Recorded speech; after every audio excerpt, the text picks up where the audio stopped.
ಅನಿವಾರ್ಯವಾಗಿ ಕರ್ನಾಟಕ ರಾಜ್ಯದಲ್ಲಿ ಮುಂದಿನ ಒಂದು ವರ್ಷದ ಒಳಗೆ ನಾನು ಡಿಸೆಂಬರ್ ತಿಂಗಳು ಡೆಡ್ ಲೈನ್ ಕೊಡ್ತೇನೆ. ಅನಿವಾರ್ಯವಾಗಿ ಕರ್ನಾಟಕ ರಾಜ್ಯದಲ್ಲಿ ಮುಂದಿನ ಒಂದು ವರ್ಷದ ಒಳಗೆ ನಾನು ಡಿಸೆಂಬರ್ ತಿಂಗಳು ಡೆಡ್ ಲೈನ್ ಕೊಡ್ತೇನೆ.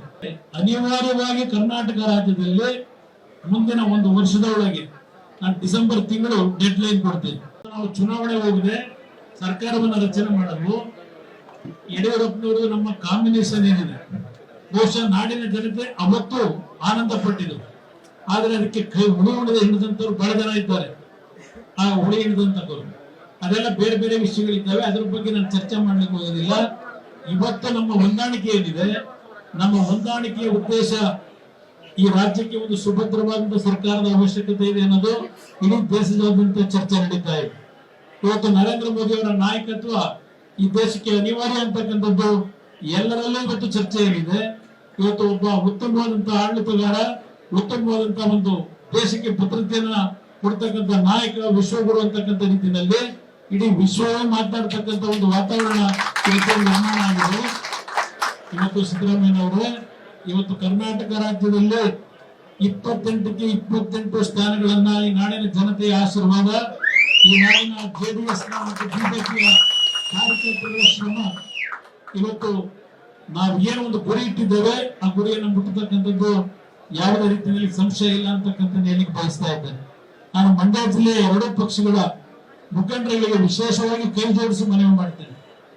ತಾವೆಲ್ಲರೂ ಇಬ್ಬರು ಒಗ್ಗಟ್ಟಾಗಿ ಹೊರಟ್ರೆ ಬಹುಶಃ ಈ ಒಂದು ಲೋಕಸಭಾ ಚುನಾವಣೆಯಲ್ಲಿ ಐತಿಹಾಸಿಕವಾದಂತಹ ರೀತಿಯ ಒಂದು ಗೆಲುವನ್ನು ನೀವು ತರಲಿಕ್ಕೆ ಇವತ್ತು ನಮ್ಮ ವಿಶ್ವನಾರಾಯಣ ಅವರು ಮಾತನಾಡಬೇಕಾದ್ರೆ ಹೇಳಿದ್ರು, ನಾವಿಬ್ಬರೇ ಸೇರಿ ಇವತ್ತು ಮಂಡ್ಯದಲ್ಲಿ ಒಂದು ದಾಖಲೆಯ ಒಂದು ಐತಿಹಾಸಿಕವಾದಂತಹ ಜಯವನ್ನು ತರಲಿಕ್ಕೆ ನಮ್ಮ ಕಾರ್ಯಕರ್ತರು ಸಿದ್ಧವಾಗಬೇಕು ಅಂತಕ್ಕಂಥ ಮಾತನ್ನು. ನಮ್ಮಲ್ಲಿ ಸಣ್ಣ ಪುಟ್ಟ ದರ್ಶನ ಇದೆ, ನಾವಿಲ್ಲ ಅಂತ ಹೇಳಲ್ಲ, ಸ್ವಲ್ಪ ಅನುಮಾನಗಳಿದ್ದಾವೆ. ಇವತ್ತು ನಾವು ಕೆಲಸ ಮಾಡ್ತೀವಿ, ನಾಳೆ ಬೆಳಿಗ್ಗೆ ನಮ್ಮ ಪರಿಸ್ಥಿತಿಗಳು, ನಮ್ಮ ಒಂದು ರಾಜಕೀಯ ಭವಿಷ್ಯ ಏನಂತಕ್ಕಂಥ ಅನುಮಾನಗಳು ಸಹ ಎರಡು ಪಕ್ಷಗಳಲ್ಲಿ ಇರ್ತಕ್ಕಂಥದ್ದು ಸಹಜ.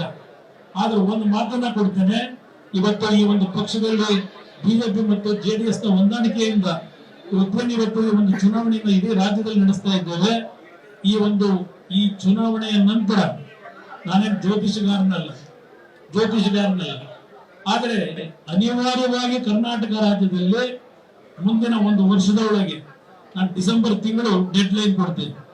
ಡಿಸೆಂಬರ್ ತಿಂಗಳೊಳಗೆ ನಾವು ತೆಗಿಬೇಕಾಗಿಲ್ಲ ಸರ್ಕಾರ, ವಿಜೇಂದ್ರ ಅವರು ಕಷ್ಟಪಡಬೇಕಾಗಿಲ್ಲ, ಸರ್ಕಾರ ಕಷ್ಟಪಡಬೇಕಾಗಿಲ್ಲ. ಮಹೇಶ್ ಅಣ್ಣ ಹೇಳ್ತಾರೆ